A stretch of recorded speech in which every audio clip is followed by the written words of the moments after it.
Okay, so that's the first, really decade and a bit of Cena's career, Kevin. Now we move into the 2015 Royal Rumble and really what comes out of that. And the main thing I want to say with this, the main question I want to ask you, do you feel as though the 2015 Royal Rumble was really kind of like the end of Cena's run as top guy, would you say? Yeah, absolutely. It was clear as day that Roman Reigns was going to be the top guy, and Cena was going to be just what's the word, like, just a top tier ambassador for WWE, the ultimate like utility player. Be a mid card feud, he could do it. Then he could do it. They wanted him on a morning show, he could do it. Like, he just did all the dirty work while Roman Reigns was going to be the guy. And yeah, I would, from 05 to 15, that was Cena's 10-year run on top. So I'll ask you this: Cena's run as a top guy in your run, is that the most run that any top guy has ever had in WWE? Yeah, for sure. Because it's really two things. It's longevity and how much he was doing. Because you look at someone like Austin. Austin was the top guy really late part of 97, but really 98 and like bits of, half of 99. And then he was out for like a year. And then he came back and he was there for like another year. And then he left for good.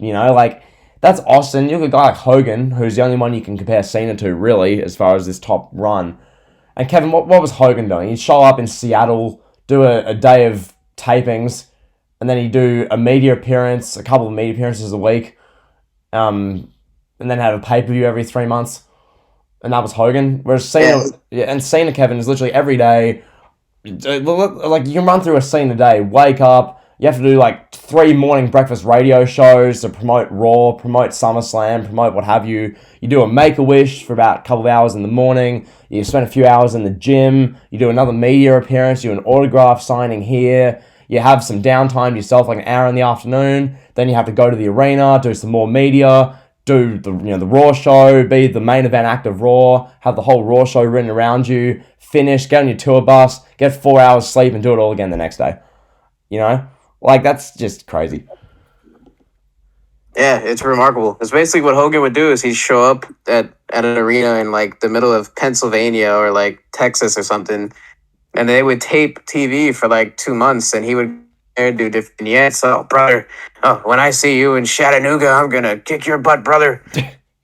So he'd come in and do like 5 hours worth of promos, and maybe wrestle a TV match. Probably not, because Hogan hardly ever wrestled on TV at that time. You factor that in too. Cena would wrestle every single week on Raw and SmackDown. Meanwhile, Hogan, occasional TV match. Then Hogan would do 3 house shows maybe a week, and then the other 2-3 months chilling on his beach, filming a movie, whatever he's doing on his beach house, and yeah. So it's different. Not to say that, not to be dismissive, but what Hogan did, he brought wrestling to the dance. He brought wrestling to the forefront of pop culture.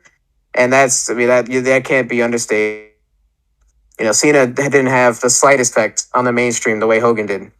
Yeah. As far as for wrestling, Yeah, contrary to, me and you there kind of dismissing Hogan's, output as far as how much he would do, what he did based, on that, it was insane. And, Hogan put wrestling on the map. Without Hogan, there never even is a Cena, because wrestling doesn't make it, but... Yeah, Cena's output for that real decade-long span. Because, as far as I see it, from WrestleMania 21 through SummerSlam 2014, that was Cena's objective run as top guy. I think Brock Lesnar massacring Cena was the real, okay, he's not the top guy anymore moment. Granted, that was supposed to be Daniel Bryan, but ended up being Cena. And then, Kevin, as we kind of allude to here, from the Royal Rumble 2015 on, it became pretty clear that, okay, Roman's the guy they want to build around. This is going to be 4 years of Roman minimum. Roman's our guy. Exactly. Just look at Cena's resume at WrestleMania. From 2015, WrestleMania 31, to present day, WrestleMania 37. WrestleMania 37, he wasn't even on the card.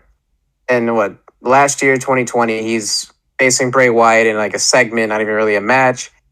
If there were fans, it would have been a match, but still mid-card match. 2019, he's doing a rap battle. He's rapping at Elias, throwing nuts at him. 2018, he has I guess you could say, a main event match with Taker. where they wrestled for like 90 seconds after it was like Cena sitting in the crowd, drinking popcorn, taking selfies with fans. Yeah. 2017, he wrestles the Maz. He proposes to his wife, or not his wife, his girlfriend Nikki Bella for a YouTube TMZ moment, whatever. Yeah. In 2016, he's not on the show. He just helps. He comes out, helps The Rock beat up Eric Rowan and Bray Wyatt. And then 2015, which we're about to talk about, he wrestles Rusev in just I guess an upper mid card match for the U.S. title. It's probably the biggest United States Championship match that's ever happened at WrestleMania. If there's such a beast, like, I think that's probably the most meaningful, most impactful U.S. Championship match we've ever seen at WrestleMania. I think that's fair to say. But it was nothing special. That night was all about the Shield. Roman Reigns and Seth Rollins, and you had Brock Lesnar there. And Cena kind of an afterthought for WrestleMania 31. Absolutely. Yeah, I mean, God, it's a good question you posed. Is that like the biggest US title match ever, Cena versus Rusev? Yeah, I'd say so. Because I'm trying to think of like memorable WrestleMania US title matches. And like the only one I'm really thinking of is Cena versus Big Show, WrestleMania 20, which we talked about before. Because like outside of that US title doesn't really get matches at WrestleMania most of the time. Usually it's either singles Right. matches, celebrities, or if there's a mid-card title or mid-card anything, it'll be like the Money in the Bank ladder match. They usually have the IC champion or the US champion in that. So, yeah, like 31 with Cena and Rusev for the US title has to be the biggest US title match ever, I'd say. Yeah, has to be. I mean, there was Benoit and MVP, I think at '07, or maybe Benoit and JBL, but that really wasn't that big. Yeah, I mean, it has to be Cena Rusev. Like that was, it just goes to show that the man makes the title, not the title making the man. The man makes the title. Cena made the U.S. title super important. What did you think of the match though between him and Rusev at WrestleMania 31? Okay, it was, it's like it's one of these matches which is like, it's, if you sit down and watch for 15 minutes, you won't like hate your life for watching it, but you won't think, oh my god, that was a wrestling masterclass. Like it was your classic. Cena comes out with the flurry. Rusev is stomping him in the corner for literally like, it felt like 10 minutes, locking him in rest holds, attempting to lock him in the accolade, and then Cena just won with like an AA. So yeah, it was an okay match. Cena wins the US title, Kevin, and really coming out of that, we got some great open challenges versus your favorite indie wrestlers there, John. Yeah, a favorite of a lot of people is this open challenge era with Cena. Just a favorite era of Cena's career for so many. I enjoyed it. A lot of people hated it. If you look at it for what it was, which was Cena would come out, he'd probably be opening Raw most weeks. Some weeks he's thrown out there like 9:15, 9:20 Eastern. He's out there. He's like, oh, I'm gonna face someone today, Jack. Who's it gonna be? And you'd have, your Cesaro, somebody like that, Cesaro, Dean Ambrose, like Sami Zayn made his debut answering this open challenge. This guy would come out and they would wrestle with Cena. They'd have like a 20-minute, 25-minute, 3 commercial match. And it was like, wow, okay, John Cena's really trying to show that he can keep up with these guys. That as in-ring product was going through an evolution, Cena was like, well, yeah, I'm going to be at the forefront of this. I'm going to have matches with everybody's favorite indie darlings. And it was what it was. It was good stuff for the most part, I thought. I mean, we got the Owens feud from this. Like I said, Sami Zayn made his debut. And, we got the same promo every week, though, with Cena, demanding somebody come out and challenge him. But, yeah, what did you think of this era of Cena? I thought it was good. I mean, it gave Raw especially something. Because you've got to remember, the main event scene this time is babyface Randy Orton trying to get his hands on Seth Rollins for the 12th straight week. He's got Seth Rollins out there with J&J, Big Show, Kane, Stephanie McMahon, and Triple H cutting 30-minute authority promos to open every show. And then the main event's going to be like Rollins and Kane versus like Orton and Roman Reigns every week for 2 months. That was legit the main event scene. So in that regard, having Cena come out at 9 p.m. every night or 10 p.m., having a really good 20-minute match with your favorite indie wrestler, or for the week, it was good. It gave the show a dynamic. Who would Cena put over this week? What would Cena do? Who would he wrestle? I mean, I remember just some of the notable ones. There was the one against Neville, the one against Wade Barrett in the UK. I thought that one was good. There's one with Kane, which didn't really work. It didn't fit the indie guy model. It was a bit awkward. The Sami Zayn one, where Zayn busted his shoulder dancing. I remember that one. Just a bunch of good ones.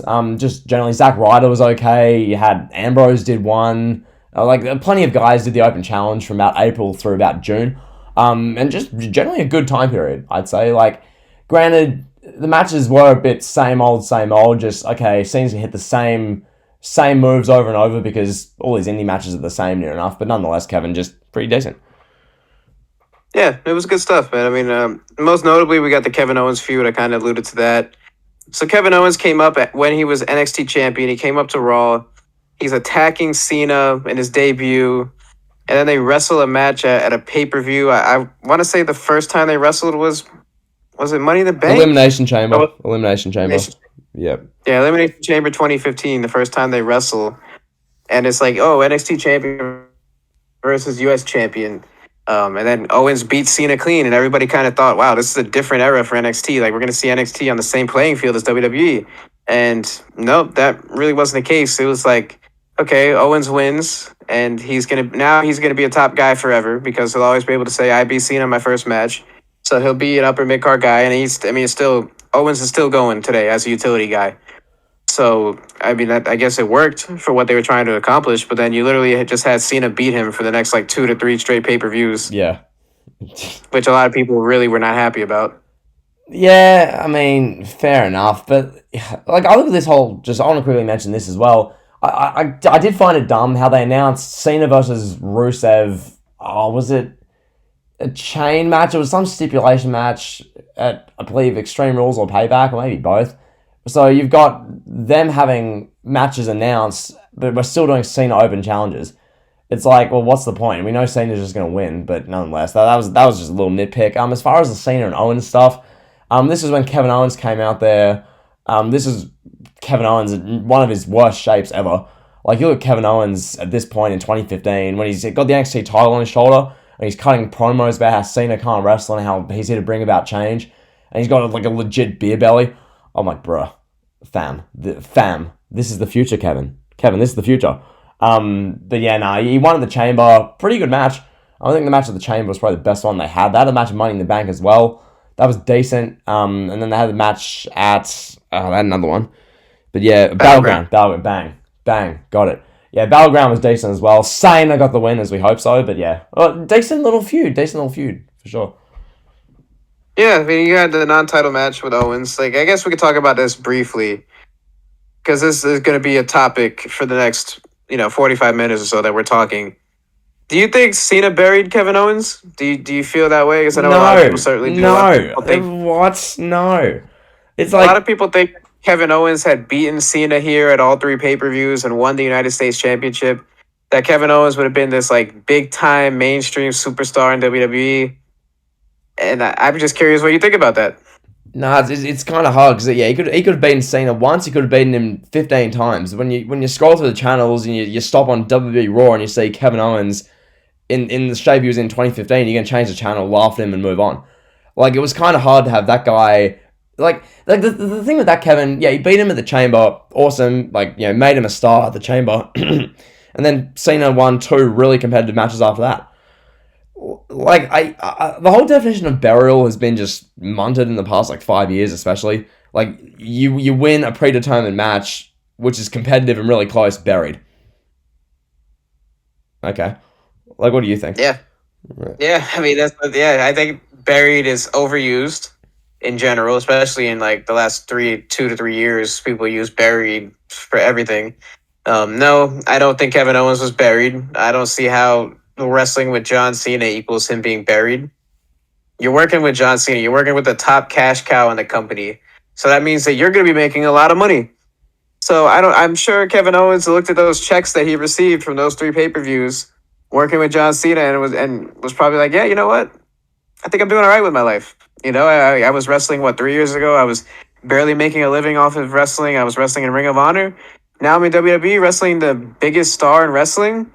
Yeah, I'm doing all right. Yeah, how can people... I mean, just to build on that, when you're going from these, PWG death ladder matches where you're having El Generico powerbomb you head first into, a steel ladder, You're bleeding everywhere. You're getting put through thumbtacks, making $40 a night. You've got 50 people in attendance.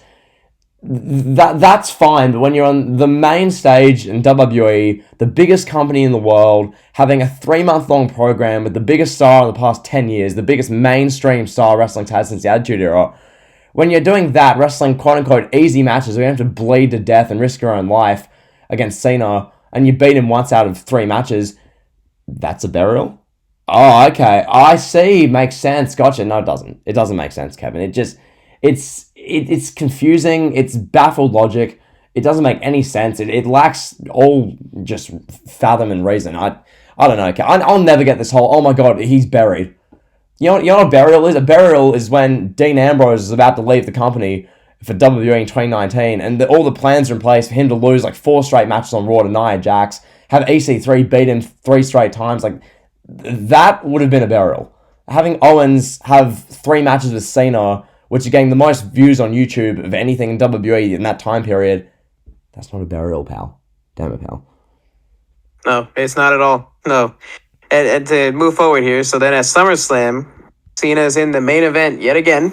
This is what, the third time in a row he main evented SummerSlam? Yep. 2015, third time in a row he main evented. He's going up against Seth Rollins for the was this one winner take all? Yes. Yes. This one was take all. So it was the United States champion versus the WWE champion. Guys, I'm the future, guys. Yeah, Mr. Chainsaw himself, Seth Rollins, going up against John Cena. I know we pick on Rollins a lot, but I thought these two guys had great chemistry, and I thought this match was phenomenal. Like, the first however long, like 98% of this match was good.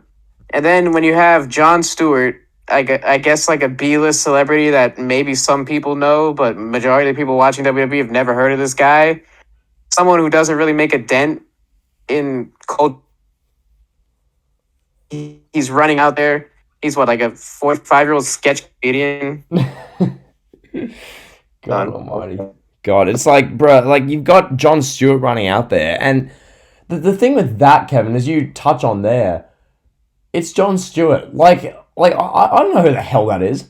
Like they try to make it seem like, oh, guys, this is the Jon Stewart. It's like most of your fan base doesn't know who this is. Like, you got a fan base who spend 8 hours a day watching anime and Naruto. Like, they don't know who Jon Stewart is.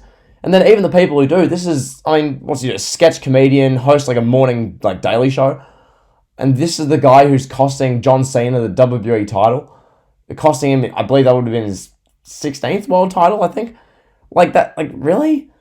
Really? Like, is that really? Like, God, Kevin, just, I don't even, why?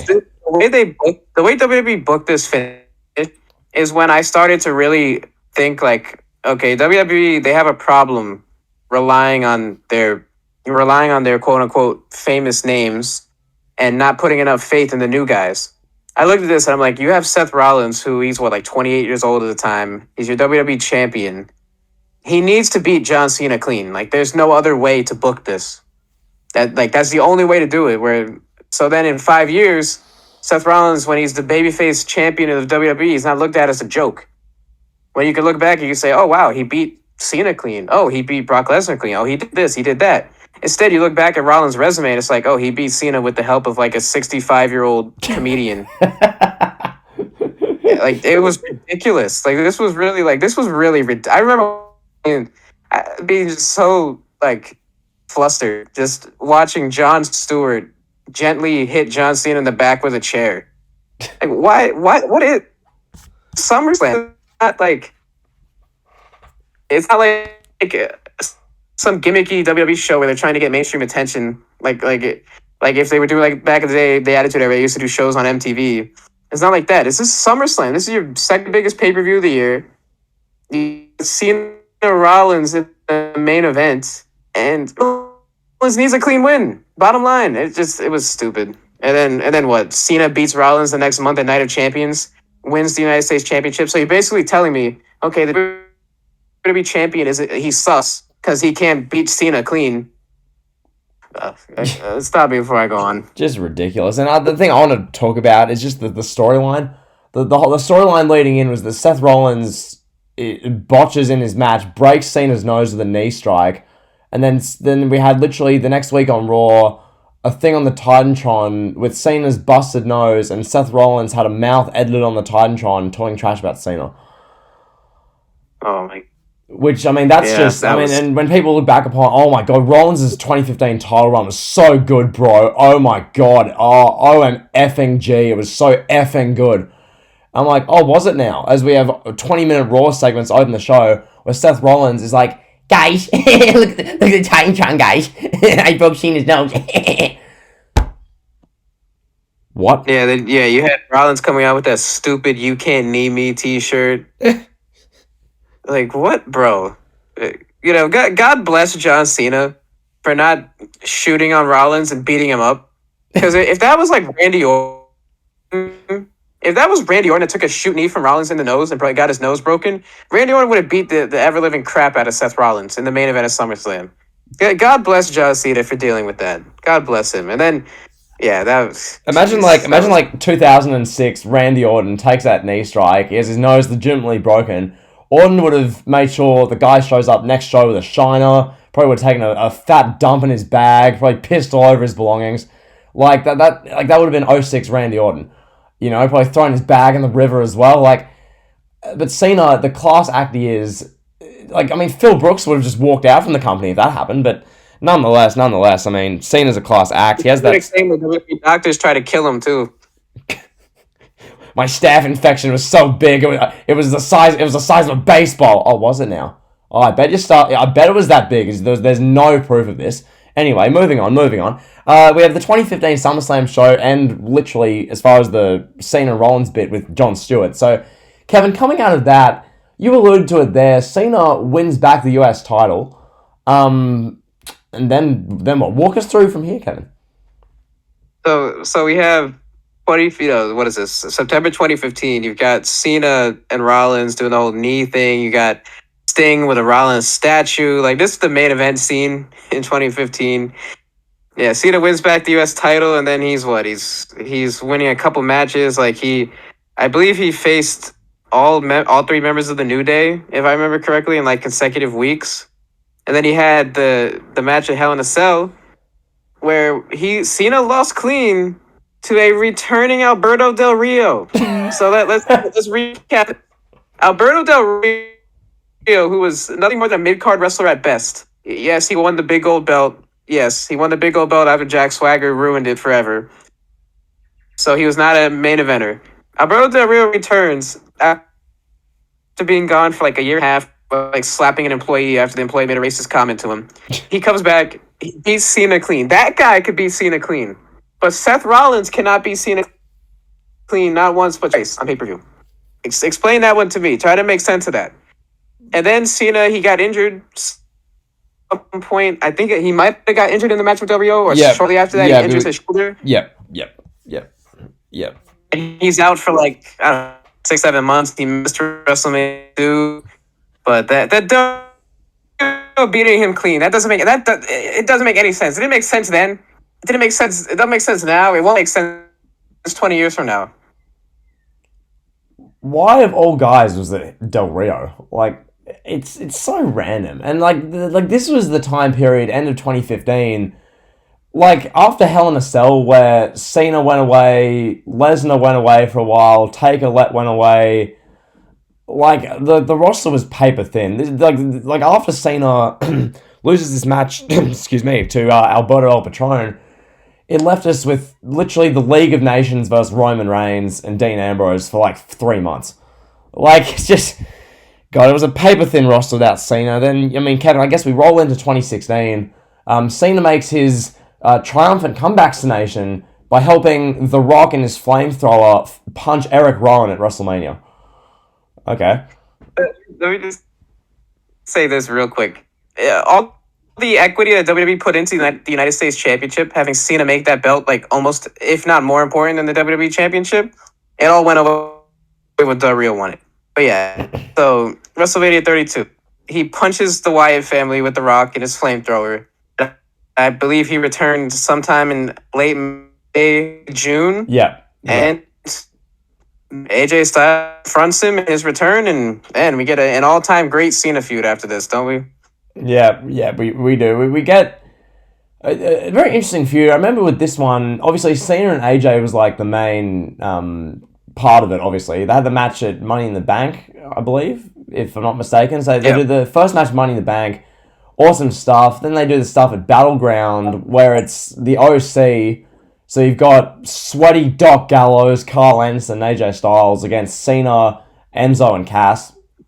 Okay. Oh my god. And then at SummerSlam we get the big rematch, Kevin, the one of the best matches in SummerSlam history. So that's the first bit of this feud. What do you think of it? Because we touched on the Cena and Owens feud a moment ago. Very similar feud, 3 month long storyline. I believe just generally pretty good. What do you think of Cena and Styles? I enjoyed it. I thought the beat up bit was funny.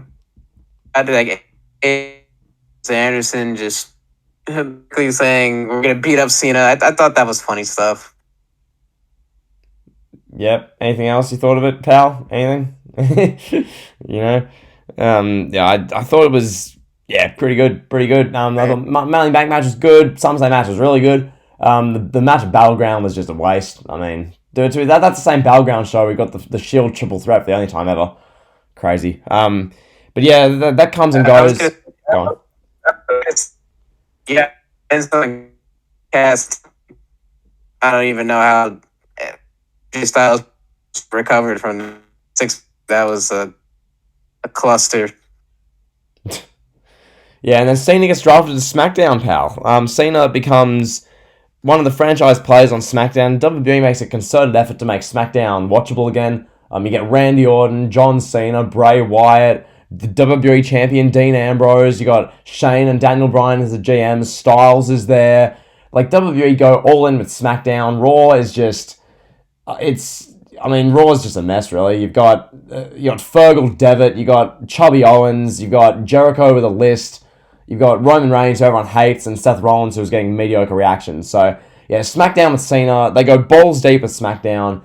Cena becomes one of the franchise players of SmackDown. He's leading the Blue Brand power. Yeah, so SmackDown Live Cena, Kevin, he wasn't the undisputed top guy, but he was right up there. SmackDown Live era Cena was pretty good. Did you think so?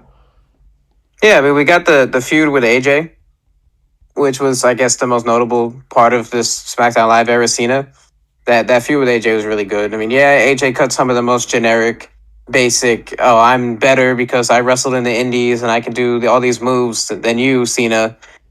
And then it was just like, well, Cena, you want to be in the big time, Jack? Now you're facing the big time.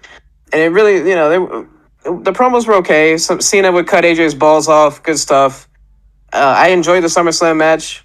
This was you talk about, like you already said it, one of the best SummerSlam matches, if not the best in SummerSlam history. It really put their feud to the next level, brought AJ Styles to the next level. AJ beat Cena clean. It was really good stuff. And then we had Cena versus The Miz, that feud going into WrestleMania 33. Just a lot of fun. Like Cena in the upper mid card was just a lot of fun. It was easier to cheer for Cena or easier to get behind Cena because he wasn't just being shoved down your throat as like the top guy is, this basic like kid friendly top star. Yeah, definitely. It's much more easy to consume. And you really saw that, like, once Cena got removed from that position as, like, the franchise, and they brought him down the card a bit, fans appreciated him a ton more, and he got much better reactions. And then, meanwhile, Roman Reigns was the one receiving the real, like, front of that. And really, when it comes to Cena, we can talk about the TMZ moment at WrestleMania 33, but really, I think, based on what I've just said there, the next best stop to go to is going to be No Mercy 2017 with Reigns, unless you want to talk about something else. No, we got to talk about the Royal Rumble match with AJ. We do. Yes, go. Yeah, John Cena, the biggest achievement in his career thus far up to this point, tying Ric Flair's record 16-time World Championship reigns. Just an incredible feat. It was really just Cena wins the title. He holds it for 3 weeks, loses it to Bray Wyatt. The reign was what it was. The fact that Cena didn't go into how do you not do Cena Styles at WrestleMania 33? How is that not a WrestleMania 33 title match? It's beyond me. How Cena got stuck with The Miz and how AJ Styles got stuck wrestling Vince McMahon's 47-year-old son is just beyond me. But this Royal Rumble match, I look at it as a WWE Championship match at WrestleMania 33. Like that was the biggest WWE Championship match that we had in the year of 2017. Was that Cena Styles match, and it was incredible that it happened. I wish it happened at WrestleMania. I wish Cena had that big moment at WrestleMania, but at least we got it at the Royal Rumble, and it was probably the best match those two guys ever had. That being Cena and Styles. Why did they not just do the? I mean, I guess it's Cena's prerogative because it was a marriage proposal. But I mean, you do that at the Rumble in front of 50,000 people. It's still an amazing moment. And Cena can have the big 16th title win at Mania. I don't know. It's just classic kind of retrospect history where it's like, well, you could have done this. It would have been a bit better, but nonetheless, Kevin, he got the 16th title, and that was all good. The match of the Rumble. It's pretty cool that they never actually went to ringside that whole match. It was like a 5-star classic where they just stayed between the ropes. Like, pretty cool. Pretty cool. Yeah. Fascinating. It's a fascinating fact about that match. Sure is. I'll add this just about WrestleMania 33 real quick. Being there live, seeing the Miz get cheered made me disgusted. Absolutely disgusted. Like people, you hate Cena that much that you're cheering for the Miz. Like you should be ashamed of yourselves. Every single one of you that were cheering for the Miz. But yeah, it was the moment he proposed to Nikki Bella. It's probably better that we don't speak about that, considering current circumstances. Then we get to the free agent era, like you said, with Cena Reigns. Really, I guess the best point to pick up. And Well, No Mercy 27. do you want to talk about a bit of Cena and Corbin, pal? No, I don't. No. I mean, and the flag match, right, with Rusev. Oh god, on the worst pay per view in the past decade. Jesus Christ! They renewed their epic rivalry at Battleground 2017. It's great. It was just what no one was asking for. Like you had a Battleground show with Randy Orton versus Jinder Mahal in a rematch in a Punjabi prison, and then the match before that was Cena in a flag match versus Rusev. Just terrible. But poor Cena, like once again, Phil Brooks would have walked out if he was told he had to do that. Randy Orton probably would have taken a dump in Rusev's bag. But Cena, the champion he is, he persists, he puts through. He knows that the main event of the show is going to be Great Khali coming out there staring at Randy Orton and Jinder Mahal holding the title. Cena goes out and performs in that flag match anyway, damn it, pal. What a true trooper, pal. Absolutely. Yeah, then he buries Baron Corbin at SummerSlam 2017 and causes Baron Corbin to lose his freshly won Money in the Bank briefcase, all because Corbin spoke up against WWE's CTE policy in a backstage meeting. So Corbin gets buried for doing the right thing, pal. And Cena is the executioner of said burial. Yeah, and Legit. safe to say, Baron Corbin, up until this down bad gimmick, Baron Corbin did not recover from being buried by Cena. Even though it wasn't Cena's fault, but Corbin was never the same after this. So after Cena buries Baron Corbin at SummerSlam, God bless Cena. This is one of the burials that I applaud him for this, burying Baron Corbin. Thank you for that. Then he goes on to face Roman Reigns at No Mercy. Again, mind blowing that a C pay-per-view got Cena Reigns.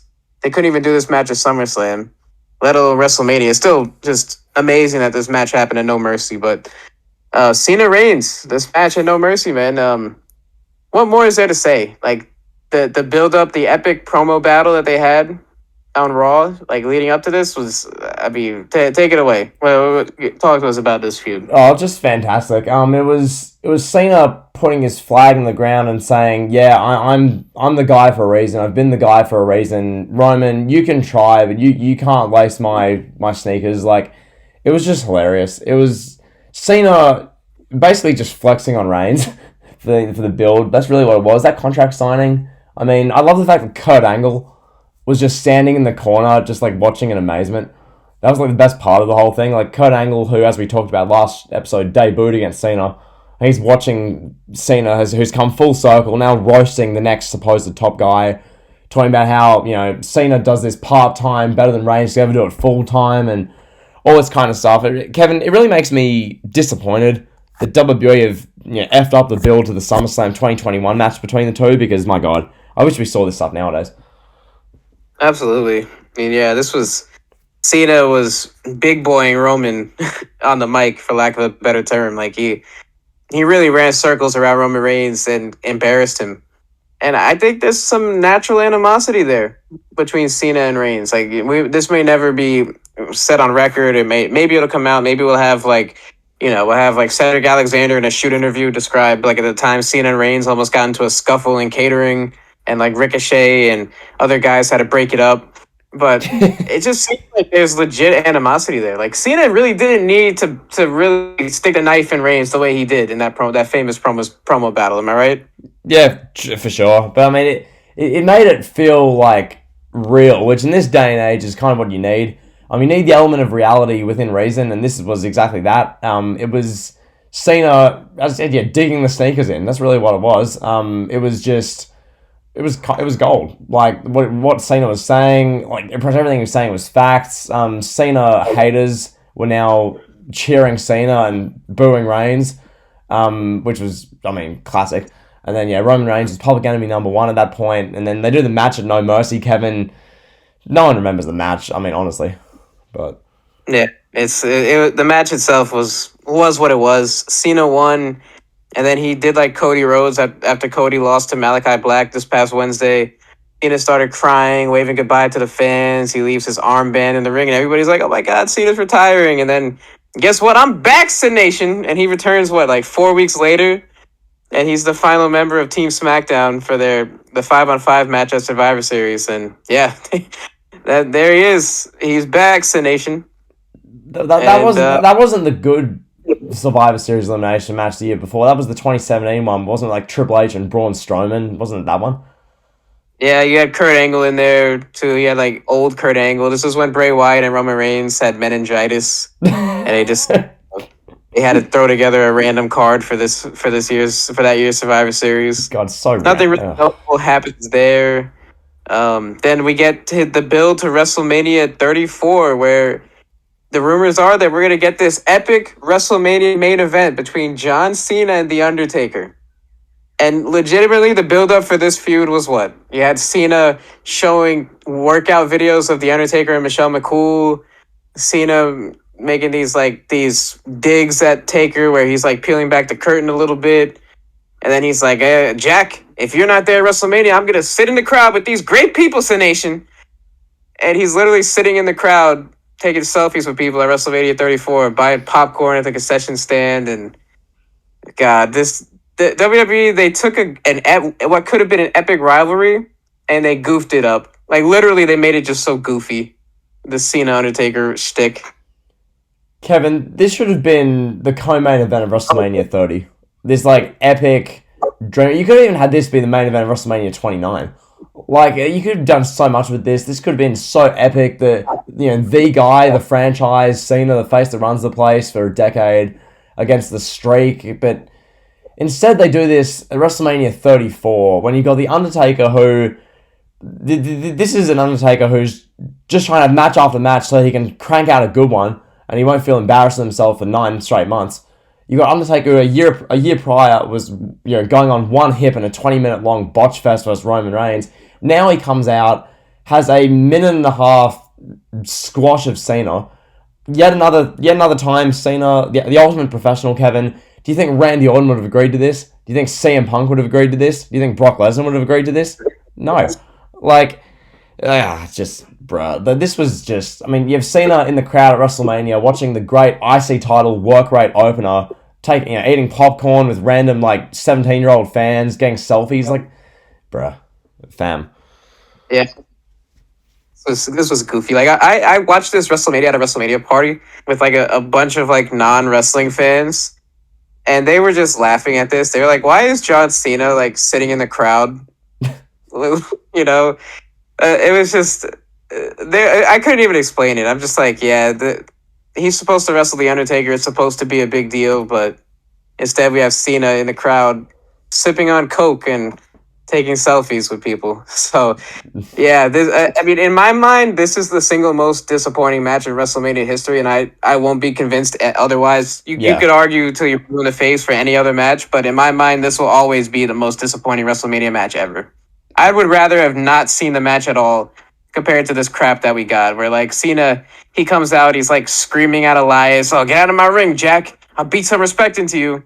And then Taker's music hits. Taker comes out, hits the snake eyes, the big boot, tombstones him in a minute and a half. And disappointing, If you're man. if you're gonna Honestly, have Taker, if you're gonna have Taker do that, why was it Cena? Like, if you're gonna take a squash someone, have it be Ziggler.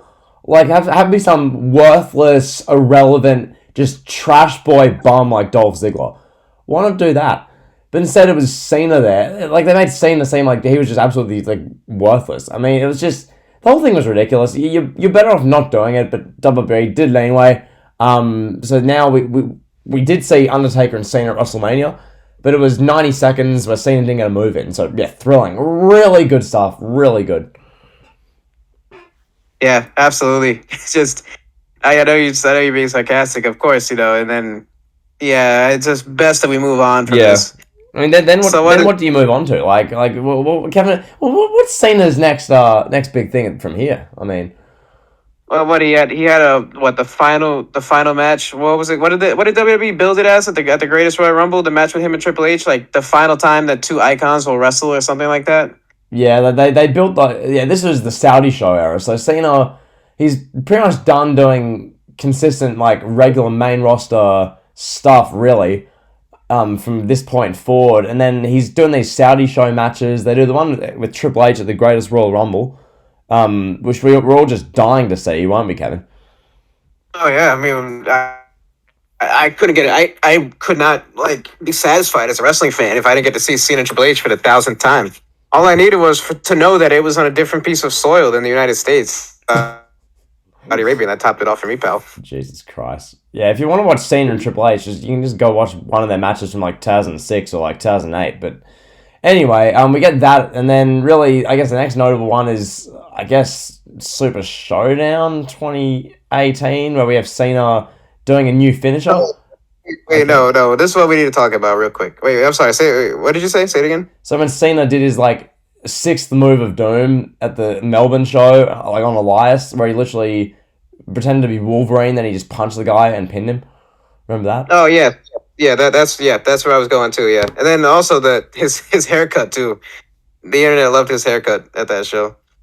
Legit. Yeah, I don't even know. So, I mean, you got, by this point, Cena, it's pretty obvious, he's not really in the fold as far as WWE goes anymore. He's, venturing out. He's, by this point, he's hosted the ESPYs a few years prior. He's doing Nickelodeon. He's done all this stuff. Still doing Make-A-Wish. But really, Kevin, this is well and truly entrenched in the Roman Reigns era as far as WWE. And by this point, Cena's just almost faded into obscurity, would you say?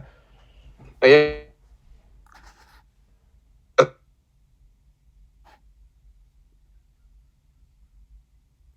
Uh-huh. Yep. Okay. Mm-hmm. Yep. Can you hear me? Can now. Okay.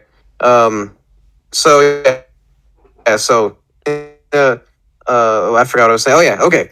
So he doesn't do much at all in 2018 aside from the Melb show. Yeah.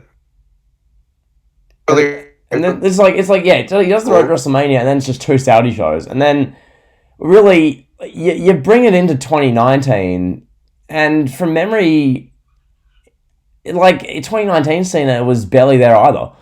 He made a couple of Raw appearances. I think he had a good match with Finn Balor on Raw from memory. Is there anything else we should know about from here? So Cena makes his return after not really being on TV for pretty much the rest of 2018. And he makes his return on the New Year's episode of SmackDown. He puts out an open challenge, and Becky Lynch answers the challenge, pal. And we just get some more, more cringe Becky Lynch stuff. They have a mixed man tag team match against, what was it, Zelina Vega and, like, who was her partner? Andrade? And then, yeah, he's occasionally here. He was in a match at the Royal Rumble or something like that. He wrestled Finn Balor. I don't remember. Did he wrestle Balor at the Rumble? No, he wrestled him on Raw. He wrestled him on a Raw. I remember people look back on this. There's this one episode of Raw in like January or like maybe February 2nd, 2019 or something. And there was like a few good matches on the show, and Cena and Balor was one of them. I know that. But really, just generally, yeah, like Cena by this point is basically faded into obscurity as far as the WWE main roster. This is the Roman Reigns era. We're entrenched in this like year. This was going on year 5 of the Reigns era. Granted, the leukemia stuff had happened by this point, so it was now the Seth Rollins period of time, which Cena rightfully wanted no part of it, Kevin, and can you blame him? Yeah, I mean, he's heavy into acting. He really does nothing in 2019. He wrestled that one match with Finn Balor and McIntyre on that Raw, and then he did a rap battle at the Raw reunion show with the Usos, and we didn't see him again until February 2020 when he started the build-up for his match with Bray Wyatt at WrestleMania 36, where it was like, oh, Bray Wyatt pointed to the screen. And I know a lot of people were like, oh my God, why would The Fiend do this? This humanizes The Fiend. I thought it was cool. Cena Wyatt, they had enough history. The Fiend character added a new layer to it. My big speculation, of course, we know WrestleMania 36 didn't take place in front of fans due to the pandemic. But what do you think the match between Cena and Wyatt, or The Fiend Bray Wyatt, would have been like in front of a crowd at WrestleMania 36 if there was a crowd? Good question. I don't really know. It's a tough one. I think the Funhouse thing worked out really well. You got to see like the dimensions of Cena's past and all that kind of stuff. But yeah, good question. Probably would have been similar to 30, only probably Bray Wyatt, because he was the Fiend, would have just beaten up Cena for more of the match, I think. What do you think? Yeah, exactly. He would have just won, and it would have been an okay match. I think the Firefly Funhouse segment that we got was a million times better than what an actual in-ring match would have looked like between the two. That's just me, though. Yeah, definitely. I guess that brings us really full circle to now. Anything you want to say about current Cena? Yeah, I mean, we got current Cena out there, and we know he wasn't supposed to be. We know he wanted to be at WrestleMania 37. He couldn't make it due to other commitments, but Cena, he made his return at the very first SmackDown with a crowd, a full crowd, since the pandemic era started in March of 2020. Cena makes his return. Not a SmackDown. I'm sorry. Cena makes his return at Money in the Bank 2021, the first pay-per-view with a full crowd, and it was an unbelievable moment. I felt like a kid again. I was cheering for John Cena, just waiting for this epic match between him and Reigns. And we know the build-up now. We know what it is, but that moment of Money in the Bank 2021, it was awesome, man. Nothing can take away from that.